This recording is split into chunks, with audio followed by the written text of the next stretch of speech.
भैया वड़ा पाव कितने का है? 40 रुपए प्लेट है भैया। तो एक काम कीजिए भैया, 2 वड़ा पाव लगा दीजिए। ठीक है मैडम। और भी तुम्हें पता है मुझे वड़ा पाव ना बहुत ज्यादा पसंद है।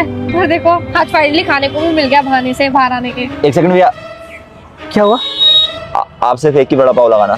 शेखर एक क्यों? मेरे पास सिर्फ 40 रुपए ही हैं। क्या सिर्फ 40 रुपए लेकर आए हो तुम? हाँ, अरे इतने कम पैसे रखने की क्या जरूरत थी अपनी वॉलेट में? और अगर इतने कम पैसे थे तो बाहर क्यों लेकर आते हो तुम मुझे, जब खिलाने तक की औकात नहीं है तुम्हारी। यार तुम्हें तो पता है ना, मंथ एंड चल रहा है, मेरे पास पैसे ही नहीं है, सारे पैसे खर्च हो गए। मैंने तुमसे कहा था कि जब मेरी सैलरी आ जाएगी तब चल लेंगे, लेकिन तुम मानी नहीं। तुम्हारे पास तो ना हमेशा भाले अवेलेबल ही रहते हैं, और कभी टाइम होता है तुम्हारे पास?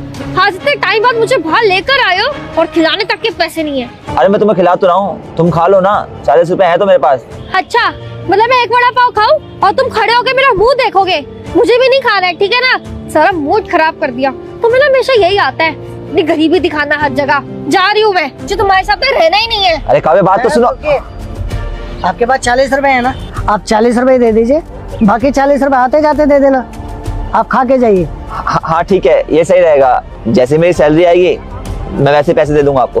लो देख लो, अब इन जैसे दुकान वालों के भी आसान रखने पड़ेंगे हमें। कैसी बात कर रही हो तुम? वो खिला तो रहे हैं ना, मैं दे दूंगा उनके पैसे, तुम चुपचाप खा लो। अरे हाँ मैडम, आप खा लो ना, मैं लगा रहा हूँ ना। ये लो भैया, 40 रुपए रख लो आप, और धन्यवाद भैया।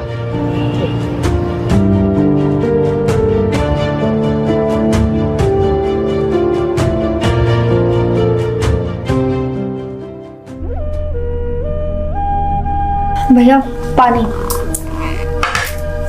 भैया वैसे बोलना पड़ेगा, जाने आपने कैसे घर में शादी करवा दी मेरी। अरे इनकी औकात तो ना। बेटा तूने मुझे इग्नोर किया तो तेरे घर में हमेशा लड़ाई झगड़ा होता रहेगा, और अगर तूने मेरी वीडियो को लाइक और सब्सक्राइब किया तो तेरा घर हमेशा धन दौलत से भरा रहेगा। मुझे एक चूड़ी तक दिलवाने की नहीं है। तू पागल हो गई है क्या? मेरा दोस्त आया है और उसके सामने तू अपने पति की बेइज्जती कर रही है। अरे भैया अगर आपका दोस्त आया है तो मैं क्या करूँ? हाँ अरे बहुत सहेलियां मैंने इनका। अरे आप जानते नहीं हो मैं कितना परेशान रहती हूँ इनके साथ। और अगर भैया आपको मेरे से छुटकारा पाना था तो ऐसे ही बता देते ना। ऐसे गरीब घर में शादी करवाने की क्या जरूरत थी मेरी? बस कर, बहुत बकवास करने लगे तुम। और आप इतना सुनते क्यों इसकी? ये सबके सामने मेरी ऐसे बेइज्जती करती रहती है। इसकी समझ में ही नहीं आता कि मेरे पास अभी पैसे नहीं हैं। अगर पैसे होते तो इसकी ख्वाहिशें तो मैं ज़रूर पूरी करता। तो आप इसको सच बता दो ना कि आपके पास पैसे क्यों नहीं रहते। कैसा सच? तो क्या पता चल जाएगा मुझे? अरे मैं बताता हूँ बात क्या। तुम्हें पता है पापा की राज में तो 5 लाख रुपए लगे थे।